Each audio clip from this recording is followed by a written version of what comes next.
Hi, friends. This is Wendy Harrop, and welcome to the Say Yes to Yourself podcast.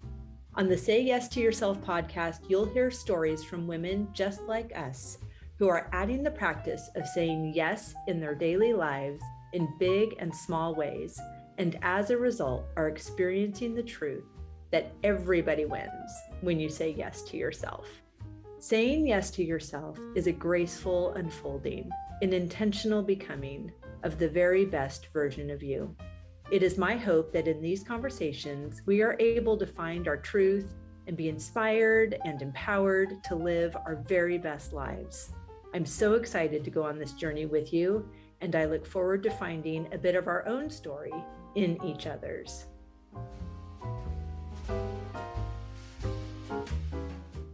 Bonjour, mon ami. Welcome back to the podcast. I'm so glad to have you here, and I'm so glad to still be able to say bonjour because I am still in France. Oh my word, this is so fun. And as I reflect on this month of October and me being in France, I've realized that it was 4 years ago in October, in my very first beta trip to France for these beautiful curated luxury trips for solo female travelers, that in a conversation with my friend Jane Webster, and I was telling her about my desire to start a podcast, and she suggested that we do that together and that we start right then. And so we did. And here we are 4 years later. She was with me for the first few months under another name. And I think some of you were around way back then. But in August of 2022, we changed the name to Say Yes to Yourself. And oh my word, such amazing things have happened ever since. I, of course, am grateful for the beginnings and the boost of having a co-host, but I never expected what came next. And this has been such a beautiful, graceful unfolding. My whole life has been a beautiful, graceful unfolding ever since I started saying yes to myself. And it is so beautiful and inspiring and restorative. And I'm loving hearing the stories of women that are saying yes to themselves in big and small ways that I have as guests here on the podcast. And I love hearing from you and how you're saying yes to yourself in big and small ways. And as a result of this fun and fabulous podcast, we have just recently surpassed 50,000 downloads, which is a giant, huge deal. And I'm so excited and I'm so grateful. So to thank you for your kindness, for your faithfulness to listening to this podcast, we have a very special gift for you. So if you will rate and review the podcast on whatever platform you listen to it on, and you take a screenshot of your review and send it to podcast@phineaswrighthouse.com. We would love to have you in the Say Yes Sisterhood for 1 month for only $1. What a bargain! We're so excited to celebrate this milestone with you. So excited to have you in this close-knit community. To have you on these weekly calls for the month will be such a delight. And I would love to hear how you are saying yes to yourself in big ways or in small ways. Today's guest is definitely saying yes to herself.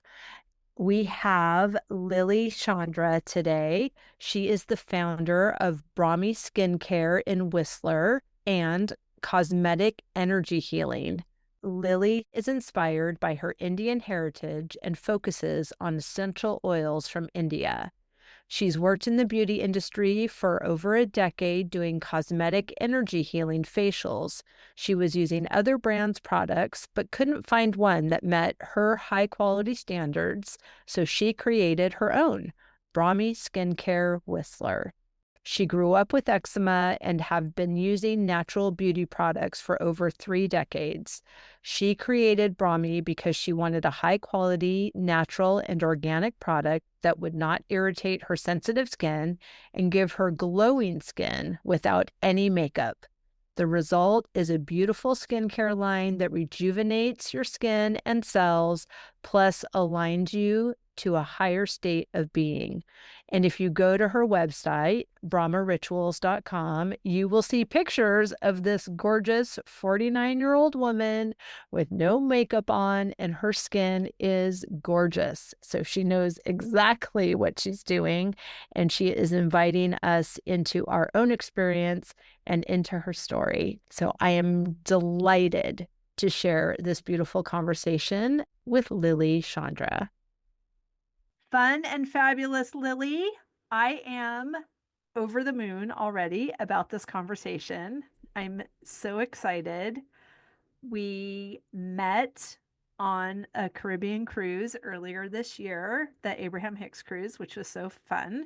And listener, I was just making my way to my seat in the theater and was talking to somebody a couple of rows back, and Lily was next to me and asked me a question, and we had a brief conversation. She handed me a business card. I said, I have to have you on the podcast, and that's it. You're completely caught up.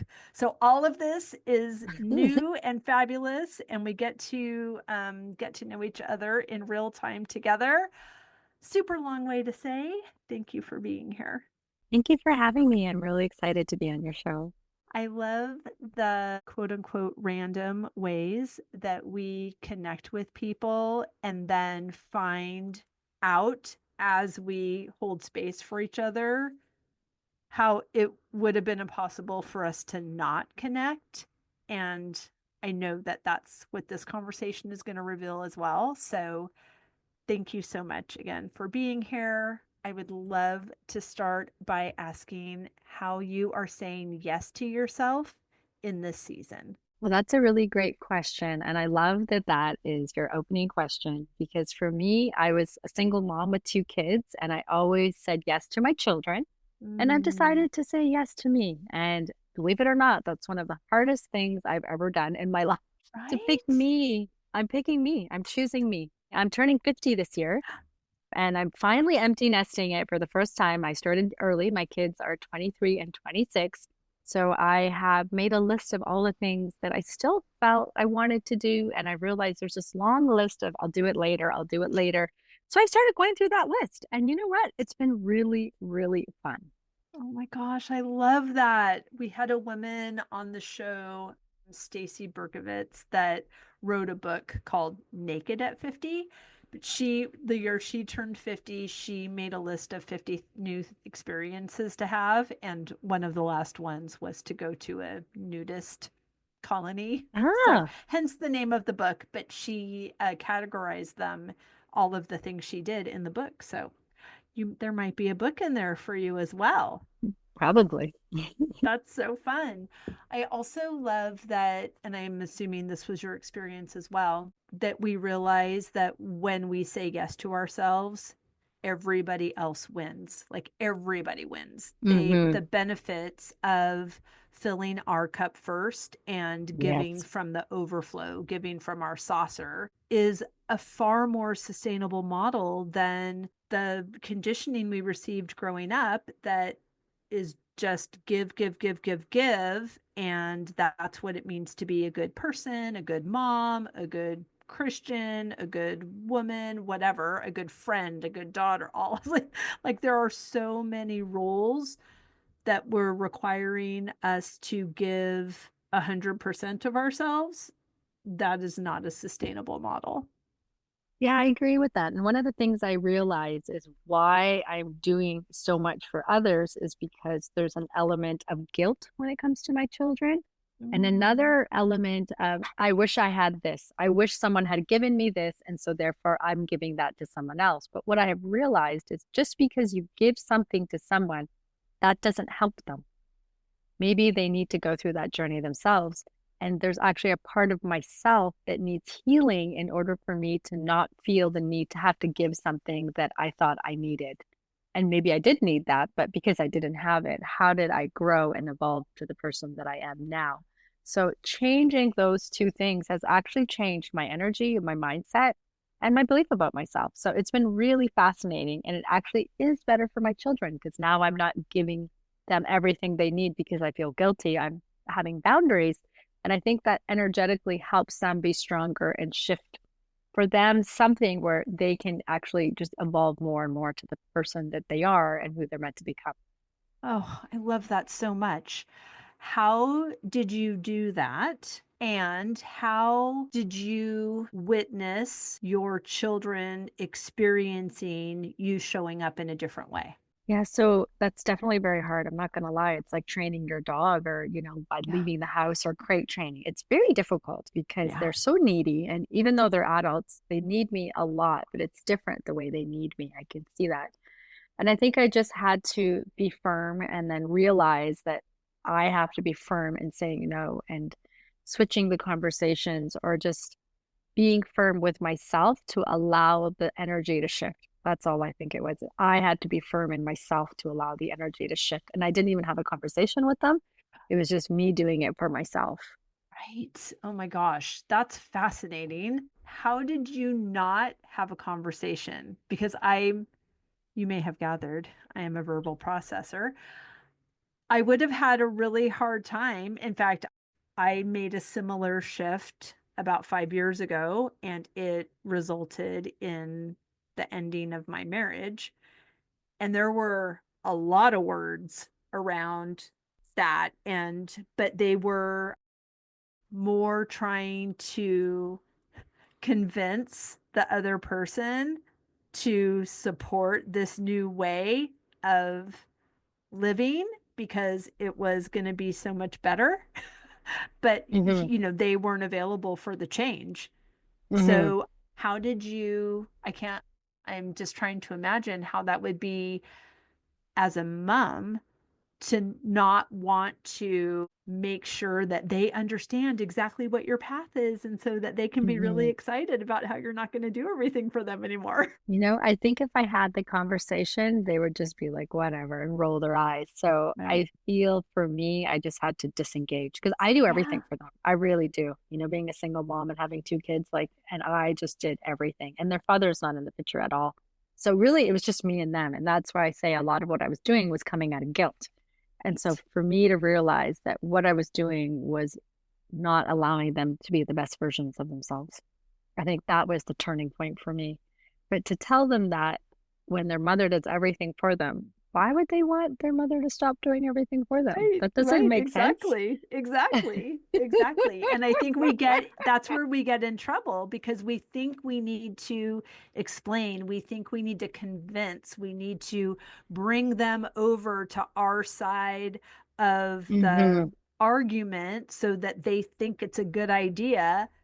That's not going to happen. And it's not in service. And it's an energy leak. And it's a waste of Hmm. time. And it's an eye roll, as you mentioned, and all of it is an internal decision and internal work anyway. That you'll I get agree. more traction by just having that conversation with yourself and then Hmm. making the appropriate changes and course correcting. And, it's awkward until it's elegant for sure, but everyone's going to survive. It's going to be fine. And They're you going to will survive. thrive. And that's where law of attraction comes in to hold my vibration and just allow everyone to start to magnetically shift with my new energy. So this is where I use law of attraction actually quite a bit with my family because we maybe often cannot have that dialogue. But if we change, everyone around us will automatically change. It's just how they change. So the stronger you hold your vibration and you're like, this is the new way, this is who I want to be, this is how I want to live my life, then it all comes into place. but it's holding the vibration. I think that's the biggest part, because as soon as you waver, the energy changes and their energy changes. So it's really important for us to stay strong in the new intention or whatever your intentions are, and to hold it Oh, I love that. and to feel worthy to be in that place. Say more about that. So when I first found law of attraction, I realized my biggest piece that I had to work on was to feel worthy to receive, and to feel worthy to have abundance, to feel worthy to have love, to feel worthy.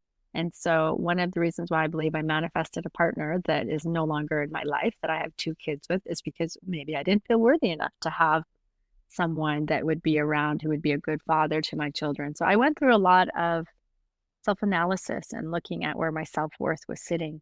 And that was the biggest one for me. And that's why my whole brand is based on self-love and loving yourself unconditionally, and finding where you are on the scale of self-love and how to really amplify that. So by me saying I choose me, that's me saying I love myself and I'm going to enjoy this next stage, because my kids are adults and they can do whatever they need to do. I've given them a very good life for a single woman, and they've been You've on, given them a very good life, period. yeah, especially being a single woman. They've done a lot of attraction cruises. My daughter's been to the workshops. So they understand all of these philosophies. They've been to India. They've meditated in ashrams. They've been in the presence of the Dalai Lama. Like, they've had a Wow. very full spiritual life as well. So I feel like I've given them a lot of tools and a lot of experiences. They've traveled all over the world. Yeah, they have a good foundation to be the best versions of themselves. That's amazing. I love that you were able to incorporate your experience and make available an experience of their own as well. I think that was important to me because I knew that once they became adults, I would live my own life. So I did everything while they were young, and basically did all the things my parents didn't do for me. I gave that to them, to give them a very, very unique, expanded version of what the world is like and what you can do with your life and how to live your life based on that. That's so amazing. How did that transition go, and how long was it from when you decided that you were going to shift your attention and your physical interaction in doing things for them? How long was that process for you?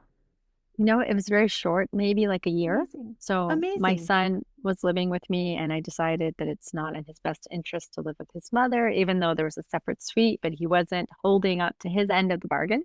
So then I asked him to move out, which he has, and he's been living on his own. And I think he is realizing that he had it really good. And that's his journey now. And I've let that go. And I'm like, that's his journey. He can live his life. That's his journey. And I think he realizes that's his journey too, and that he had it really well and did not know that. So now I'm empty nesting it. I'm loving it. And I'm making decisions based on me. The thing I love is having my own fridge. I never thought, oh my God, there's no junk food everywhere. It's organized the way I want it. If I need something, it's always there because I'm the only one eating it. It feels like a luxury having my own fridge and no I love temptations. that. I Oh my gosh, know. it's so great. I know. It's the first time Oh, in my wow. life that I'm Fun. living alone. I've never lived alone before. I've always had roommates or with my kids. So it's my first time ever living alone. Oh, Right? congratulations. I know. It's a dream come true. Wow, I love that. It's so fun to celebrate these things It is. and to also understand that some people are really, really sad to be alone. And that, I mean, they get to own that experience as well. But I have a similar, I mean, I think I want to say guilty pleasure, but I was introduced to a book. Well, I was introduced to a book a couple of years ago, but I finally gave myself permission to read it. It's called On Our Best Behavior: The Seven Deadly Sins and the Price Women Pay to Be Good. And Oh, I wow. have referenced this book. I've referenced purchasing this book for years on the podcast. I felt like a better person just for buying it, but I did not read it because I figured I had an idea that I was probably going to be mad when I read it. and I didn't want to be mad. And that is the whole point of the book of these Mm. seven deadly sins. So when I say guilty pleasure, like, oh, wait a minute, is that something that my conditioning says that it's guilty, or I'm just allowed to celebrate such a long way to a ham sandwich? Here's what I'm celebrating. I co-parent my daughter with my ex-husband. She's 11. She's amazing unicorn. I love her. She's the most amazing human I've ever met. And it is so fantastic to have 3 weekends a month that I know that I'm not momming, and Hmm. 1 whole week a month that I am not momming, and I don't have to make dinner, and I can have calls that when I would normally be going to school pickup. And it's just fascinating. And I feel like, oh my gosh, I'm parenting like 50% the amount that I used to, and he's parenting 100% more than he ever did. Hmm. And I'm the only one that lives in this house unless I have farm stay guests. And I go to France for beautiful culinary trips, and I host a podcast. It's like, oh my gosh, I'm onto something over here. And You are. and it feels like, ooh, do I tamp down that celebration? Do I embrace that celebration? Do I utter it out loud? I mean, thankfully, I have this beautiful container that I can practice saying these things. But I also purchased a 30-acre farm that borders my property. It was originally a part of the 50 acres that was associated with my house when it was built in 1785. And I wanted to restore the property line. And it was in my heart. And I knew that it would be mine. And it came up for sale. And I did not know how I was going to do it. And I did it. Oh, Thank congratulations. you. And I'm excited. And I also I'm feel excited. like, ooh, is it safe to be excited? Is it safe to say that? Is that like, is someone going to think that? And I mean, oh my gosh, the nonsense that goes Yes, in our heads. definitely. Well, I have something interesting to say about this because Please I do. feel that I have been going through an interesting conversation. One of the things that I've learned through law of attraction is I can hear my thoughts a lot more. So I can hear my Hmm. negative thoughts, my positive thoughts, opinions versus intentions. That was something that came up on the Caribbean cruise, opinions versus intentions. And I thought, that's so interesting. That's a great clarification because that is two very different things. And one is just a repetitive thought that comes in your head. And one of them is actually something you desire, but those two can conflict each other. So when I first found Abraham Hicks and I did my first cruise in 2012, it changed my whole way of thinking because I was raised in a Hindu household and we believe that desire is not good. So I had to actually really incorporate the two philosophies, and that's how my system has kind of been born. I am a medical intuitive, and then I channeled the method a year actually after that cruise, less than a year after, that can reverse aging using energy healing. So basically, you can use energy healing to manifest the body, to reverse aging. I'm turning 50. You can see me right now. I look pretty good for 50. You look pretty good for 35. Yeah, thank you. I You're have great welcome. skin. Yes, you And do. so as I started, and the thing is, I actually manifested that first cruise. Someone gifted me that cruise, me and my two kids. And I never accept anything at that type of price point, but it was my son's dream trip. And he was 10 years old. So I said yes. Because at that time, there's no way I could afford anything like that. And I never thought, oh my God, if I don't say yes, like we'll never be able to do this because I can't afford this. So I said yes, changed my whole life, signed up for the one the next year. Again, changed my whole life, just started manifesting everything because I released the limiting beliefs. What happened after that, this was 13 years ago, is that I just started manifesting everything. I also manifested a farm in Portugal, which I just sold, 33 acres. Amazing. I wanted to put a retreat center there. And same thing, I didn't know how the money was going to come. It just happened. And I was like, okay, this is insane. I built my dream house by the beach. That was my first home. Love it. I built this beautiful dream home right by the beach. From the rooftop patio, I could see the water in Vancouver, in a city where it's very, very, very, very expensive in Canada. And now I live in my third dream home in Whistler, and I manifested this property. I knew this property was mine when I walked in, like this was my house. The house found me. I have this destiny, and I live here all alone, and it's 4,000 square foot. And everyone's like, "Why do you live in that big house?" And I was like, "Because Because I I like like it. it. It's got this incredible view. Like, this is my view." It's gorgeous. And so I started to feel pushback from people because Yeah. other people were not able to manifest it. And I said, "Well, I manifest it." And they go, "Well, I follow law of attraction." And I thought, well, you don't go to the workshops, you don't go to the cruises, which is fine. And you're not applying it as intently as I am. I never said that. But I started to feel this energy around me and how people just started to get negative feedback. But they're also not applying it the same way. Maybe they don't understand it to that level, whatever that is. So I started to feel guilty. Guilt was a big thing in my field about having success and having excessive abundance, not from a little bit of abundance, but to excessive abundance. And that was a whole belief system that I'm actually still working through because it just keeps going up and up. And as the more you go higher, I find the more different people get triggered, or they say things like, "Oh, you've got so much ego," or "Why do you need all these things?" And people are hungry in the world. All of these narratives that people have. But there's something I was listening to either yesterday or today on the Caribbean cruise. And she talked about, well, if you give in to those people, that energy, you're also going into a state of struggle. I mean, everyone creates their reality, and the reality you create is based on your asking. So it's really about fine tuning, fine tuning, fine tuning, fine tuning, releasing limiting beliefs. And then that self-worth element has to continue to go up, because does it really, is someone going to be happier if I'm less happy? No. Nope. Will they No. have more abundance if I have less? Nope. No, because they are the creators of their reality. So this is an interesting thing that I've been currently going through, because I find a lot of people find it a bit shocking. They find it shocking. And when I was on the cruise, what I love about it is to be around other like-minded people who are also just elevating, because they have the desire for it. And people say, "Well, how Right. much do you want?" You know what? It feels good. Right. I want all of it.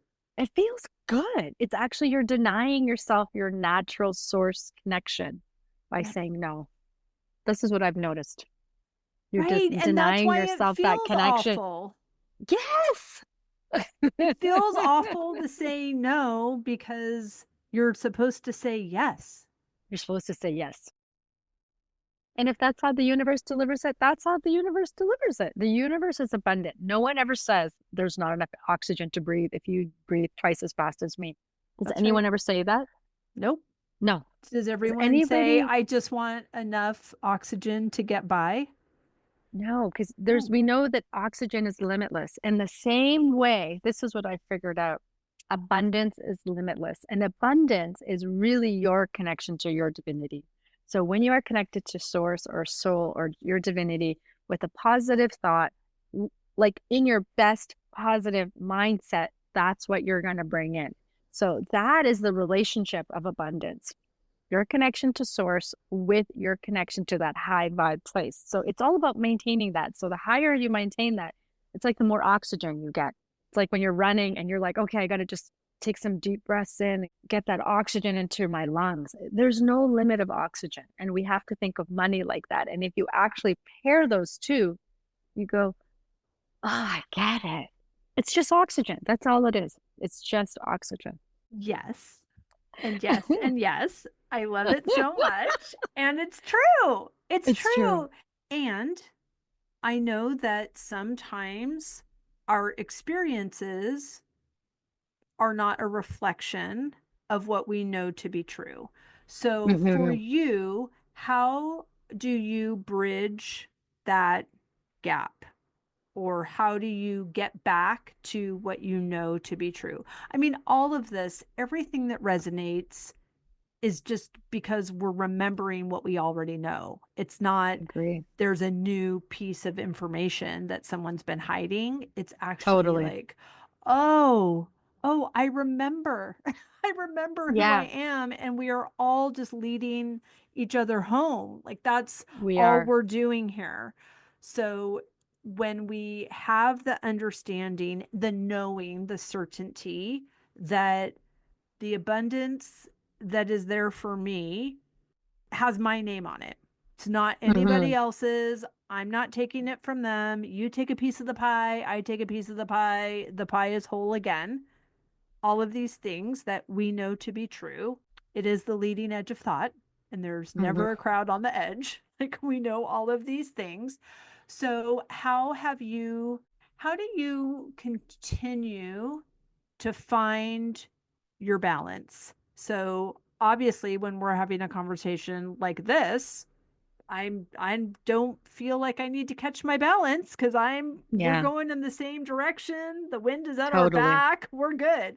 But Yeah, if I open my email and there's something from my divorce lawyer, it's like, oh, okay. All yeah. right. What do I know? How do I get back on? So what has been your practice? So this is actually the key is the tools. What are the Yeah. tools that are going to help me stay integrated in that high place, a positive place? Or if you get that email and it's not what you like, how do you stop, take a breath, and then pivot? And so that is actually the key. That's really the key. I mean, sure, you can just be high, high, high, which is great. But as soon as something traumatic or, something shocks the system, you're going to start to change your direction. So for me, I do love to meditate. Meditation is a big one. I've been meditating since I was 16. And I have actually beauty meditations on my website, which incorporate relaxation with some guided meditations that help to rejuvenate your cells. So it really looks at the body, mind, and soul, and then manifestation. So meditation, I think, is really key. Some people do not know how to meditate. One of the things I find is if you can actually hear your thoughts or tune into what you're feeling and just feel that and go, okay, well, I'm feeling and become uber sensitive about your thoughts. So you can even just be like, oh, I feel angry. Okay, why am I angry? I'm angry because this person wants this for me and actually they owe me. So sometimes it's the way the energy is moving. So if we know it's because they want this, but really I feel they owe me and that's why I'm angry, well, we need to also stop and process all of these emotions. And that's what I have created is a process, really a step-by-step process on how to change your emotions. So acknowledging them, understanding, why is that person behaving the way they are? I mean, what can I do about it? Nothing. Well, what are the next steps for me? And then how do I diffuse that for my system? So going instead of just feeling angry and trying to be positive and change that anger with something positive, it's like actually analyzing the situation. We Oh, need to learn to do yeah. that. I think as a society, we need to learn how to pivot our negative emotions. I don't think there's enough training in that. So that's Agreed. one step. If it's like a limiting belief for me that comes up, sometimes I can see them. And I actually use this really fun technique, which I want to share, is I actually just saw it like a touch screen and I just hit the delete button and it just appeared. So just delete Ooh, that negative belief. Yeah, it's powerful. I love that because there is Yeah, acknowledgement in that you've named it. You're acknowledging that that is a thing and you're ready to complete. you're ready to complete. And so if you see it and have the awareness of it, that's usually the first step of letting it go. That's the hardest part. So if you can see it, that's powerful. And sometimes you have to diffuse the emotion behind it and diffuse the emotion. Oh, it's because my mother said that to me all the time. Ah, well, does she say it today? No. Do you want to carry that? No. Do you want to just end that chapter and move on? Yes. Okay, well, then delete it. So going through this process. There was another one I wanted to share that I thought was really powerful, but that's not coming to me right now. But journaling is really good as well. And then, I've created a tea line. So I have 3 loose leaf teas that are my 3 steps of manifestation. The first one is getting into the right vibe, getting into your vibrational vibe to manifest. The second one is self love, drawing in what you want. And the third one is aligning with your destiny path or astrology, as some would say. So these are my 3 steps. And I've created a beautiful blend of tea. So you can do tea leaf readings. And so when you add the hot water in the cup, it makes beautiful patterns. And it comes with instructions on how to do tea leaf readings. And then what I ask people to do, or the suggestion is you use the tool of the tea leaf reading to get insight on how to move beyond your limiting beliefs, how to let go of anger, whatever you feel is your blockage, whatever's blocking you. and how to heal my heart. How do I open my heart more? Because I want to bring in love. And so you use these teas as tools and the tea leaf readings as insight into your life for journaling and for meditation. So that's actually a tool I use every day. And it's really powerful because it feels very present and there's a lot of angelic energy that comes through. So I love that process as well. So cool. How did you start? So you have this beautiful beauty line that is holistic in the sense that you are bringing these spiritual practices into these daily rituals for our, I mean, it's first of all brilliant idea. Yay, You. you. They're all the things that we need to, not need to do, that we desire to have a daily practice around anyway. So the fact that you've put them together and that Yeah. you are the poster child of, which everyone go to YouTube and look at the video so you can see how gorgeous Lily is. She's so beautiful and Oh, light thank you. and yummy. So I love that you've done this. How did you get started? How did this come about? And then please share with us the product line, the system, like how does this all work? So this is really exciting. So after I found law of attraction, not even a year later, I channeled this method that can reverse aging. So basically, I can use my hands to do facelifts, neck lifts. I put my magic finger on people's Oh, foreheads and their I'm wrinkles coming go right away. over. I'm coming right I over for your magic fingers on my know. forehead. Oh my word. And so basically, our cells know how to regenerate themselves, but something has happened to stop that process. Usually it's stress. And what I've found by doing this energy healing modality, so I've channeled it, is that emotions are stuck in the cells and they're unprocessed emotions. When we release the emotion, then the cell can reset itself. And the energy healing that I offer starts to regenerate the cell because the cell's natural function is regeneration. Right. Remember that. But Yes. something happens to pivot it to degeneration. So all I'm doing is taking out whatever that is, which is usually an emotional block or karma, and then pivoting it back to regeneration. So that's how I reverse aging. So I created my own signature facial called the Cosmetic Energy Healing Facial that I've been doing for about 12 years now. And then during the pandemic, I created a skincare line. So my signature line is called Divine Rose. And that's why I asked you about your flower garden, because I love roses and it uses only essential oil. So it's very clean, it's vegan, natural, organic, all made in Canada. And even some of the ingredients my formulator grows on her farm and she distills it herself and puts it in the product. So there are farm to face products, which is a very cool concept, which I am in Yeah. love with. And we focus on Same. functional ingredients that regenerate the skin and that are also known to hydrate the skin, repair the skin.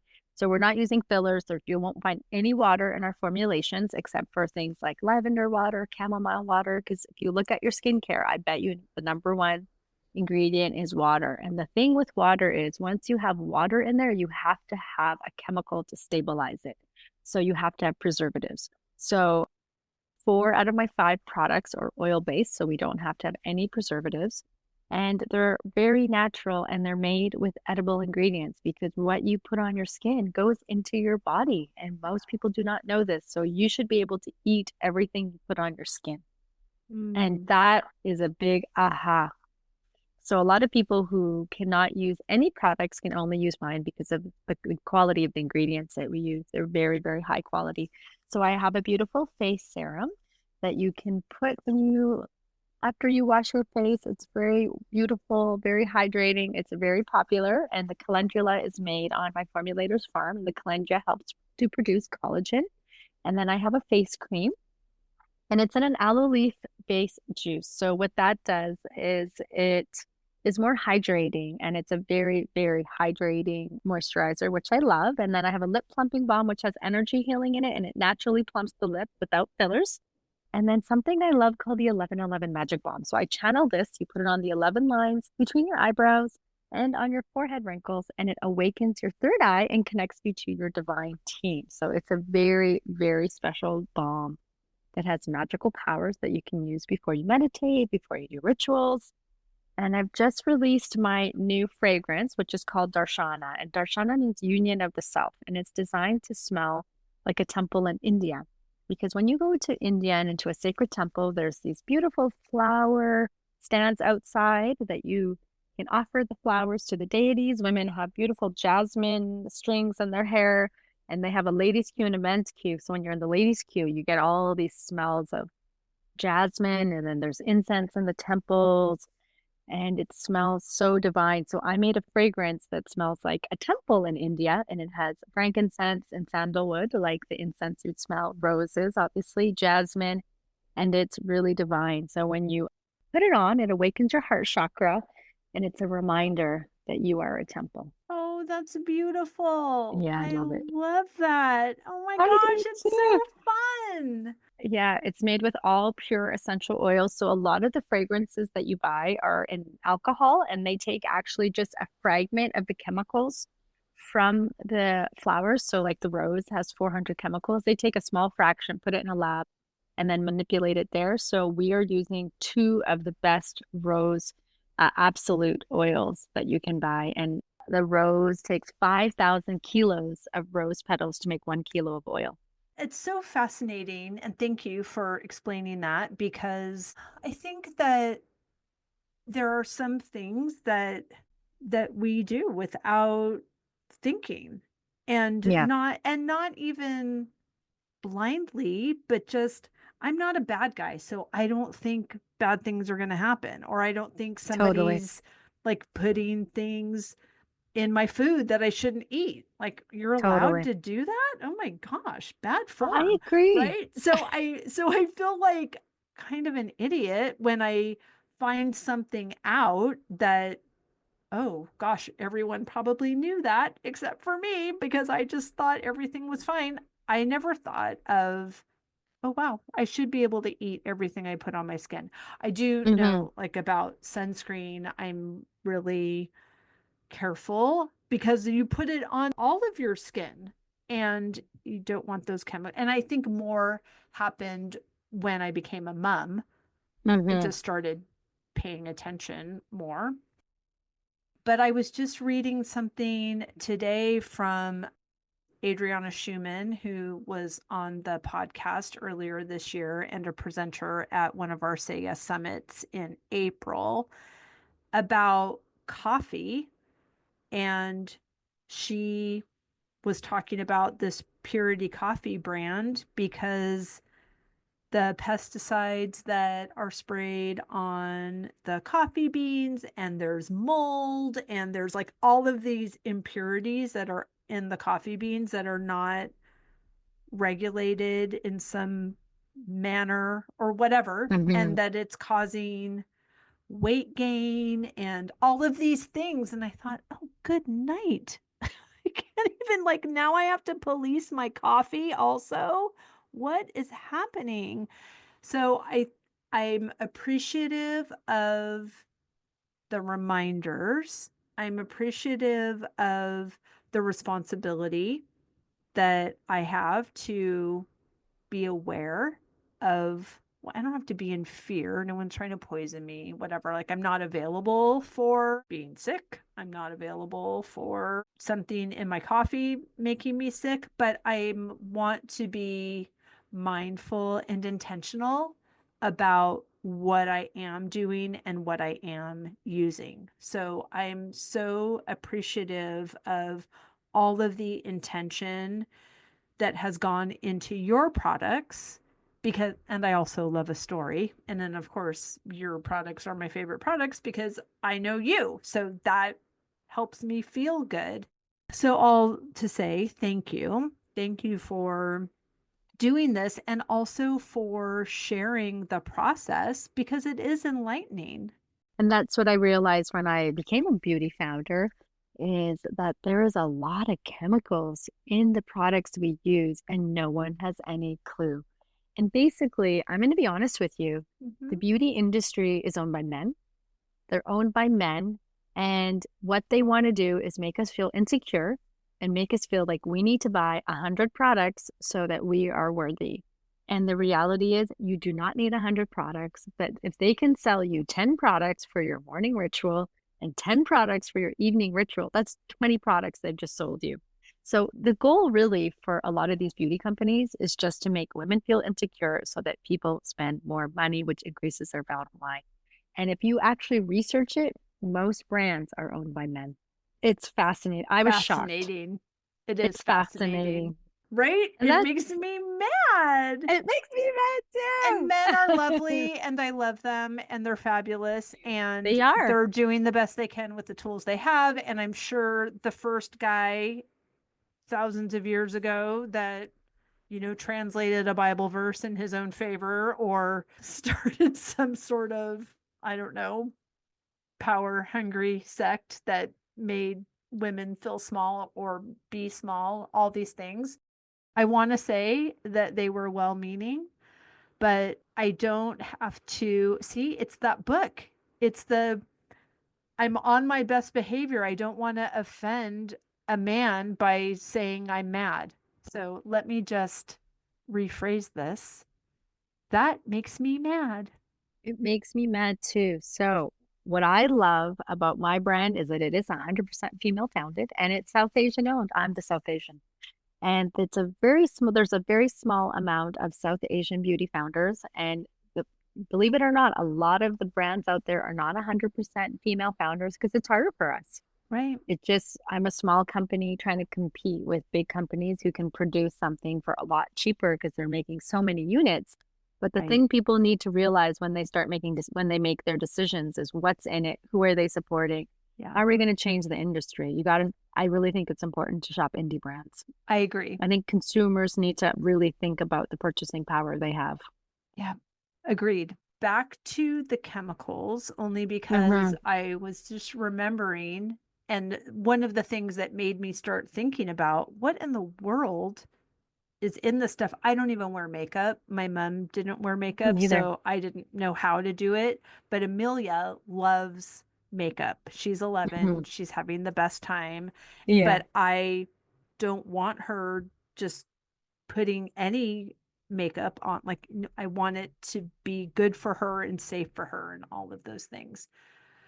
And I was using this lipstick and it's like a permanent lipstick or a long lasting one. But when I put it on, it smells like paint that you would paint your house with.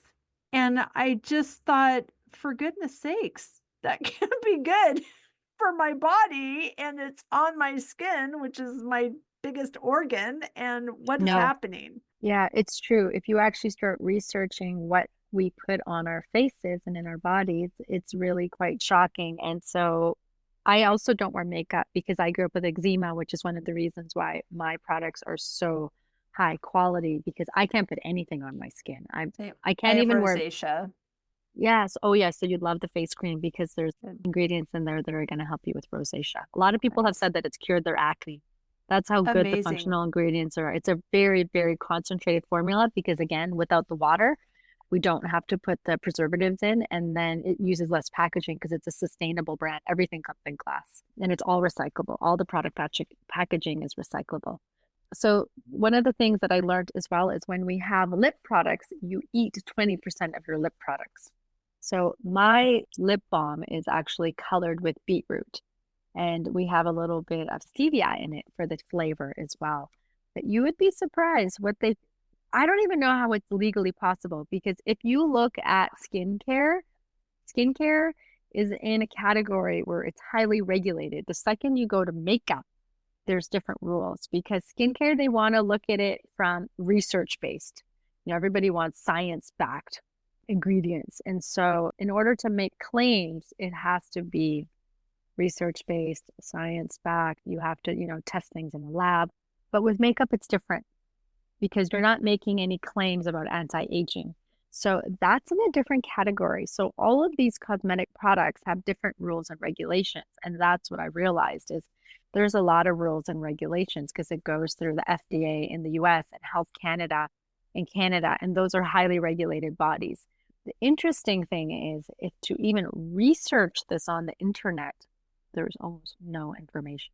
So they are preventing people from even entering the market. Yeah, because that's how Wow. much money there is in the beauty industry. So Sure. I've been on a very fascinating journey just learning all about this. Yeah, I bet. And seeing the commercial like, it's just for money. Everything is about money on this planet, unfortunately. And the way everything is structured is to keep people like me out, keep the big guys running, and they can do whatever they want. But I feel like we also need to be aware of that that's actually what's happening. And for me, it's about health, Right. I think the health quality of the products has been the most important thing to me, which is why I designed the line the way I did. And then obviously the spiritual component, right? So that's why I've designed it the way that I've designed it. But at the same time, it's definitely entering the market from a very unique angle that feels still supportive for big business. Right, right. I mean, and can we change the world by buying a different lip balm? Mm, one little bit at a time. Yeah, One little definitely. bit at a time. So, I before agree. we close, can you share how you've integrated the spiritual pieces into this product?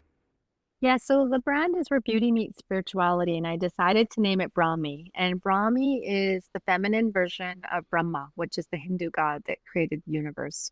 So Brahma is also divine consciousness, and we are Brahma itself. So if you do yoga, you've probably heard that you are Brahma. And so it's a daily reminder that you are consciousness and that you create your reality. So every aspect of the brand has the physical component and the spiritual component. So when you use the products, there's a beauty meditation that you listen to, and then you're recommended to hold the products in your hands, infuse it with your beauty intention, and then to lovingly apply the products and then to start your day with a moment of presence. So we take everyday routines and turn them into spiritual rituals and moments of presence because we are all so busy that we need to remember to take those moments for ourselves. And I know it doesn't matter how busy you are going to do your skincare ritual. So that's kind of how the idea started, and then incorporating the symbolic energy in the products too. All of my products awaken the heart chakra, and the teas awaken different chakras, the heart chakra, the third eye, as well as the crown chakra. So they're chakra activating, self-love activating, and just daily reminders that you are the divine and that you create your reality, whatever that reality is. It's so good. Thank you so much, Lily. I have loved this conversation. I feel empowered and educated and in need of new lip balm and all of these things.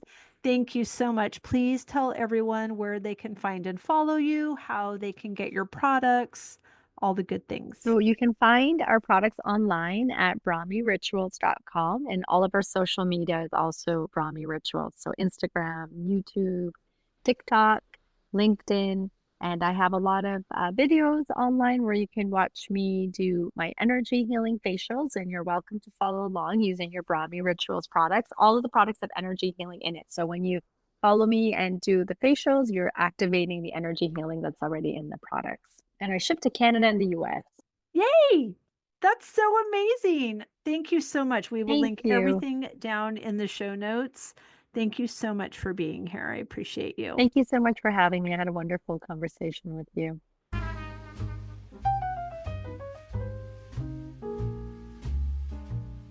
I hope you enjoyed that conversation as much as I did.